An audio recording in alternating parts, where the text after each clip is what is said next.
ABN digital کے ساتھ میں ہوں تراب نقوی۔ ناظرین، بابر اعظم کے تینوں فارمیٹس کی کپتانی سے دستبردار ہونے کے بعد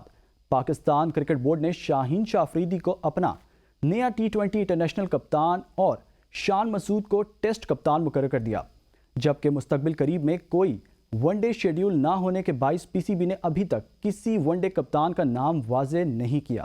ناظرین، قومی کرکٹر شان مسعود کے کیریئر پر نظر ڈالی جائے تو شان مسعود 2013 میں ساؤتھ افریقہ کے خلاف بطور ٹیسٹ ڈیبیو قومی کرکٹ ٹیم کا حصہ بنے۔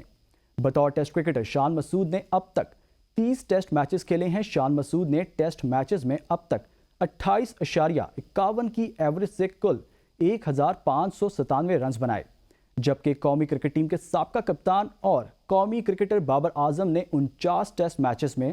47.74 کی ایوریج سے کل 3772 رنز بنائے ہیں۔ شان مسعود نے اپنے ٹیسٹ کیریئر میں کل 4 سینچریاں داغیں، جبکہ سابق کپتان اور قومی کرکٹر بابر اعظم نے اپنے ٹیسٹ کیریئر میں کل 9 سینچریاں داغی ہیں۔ شان مسعود کے ریکارڈ میں Pakistan بمقابلہ Sri Lanka test, one day اور T20 انٹرنیشنل سیریز میں 3 سینچریاں، پاکستان بمقابلہ انگلینڈ میں 100 اینڈ اے ڈک کا اعزاز حاصل ہے، جبکہ سابق کپتان اور قومی کرکٹر بابر اعظم کو مسلسل 91 کمبائنڈ ٹیسٹ، ون ڈے اور T20 انٹرنیشنل کی کپتانی، کمبائنڈ ٹیسٹ، ون ڈے اور T20 انٹرنیشنل میں سب سے زیادہ 2598 رنز بنانے کا اعزاز حاصل ہے،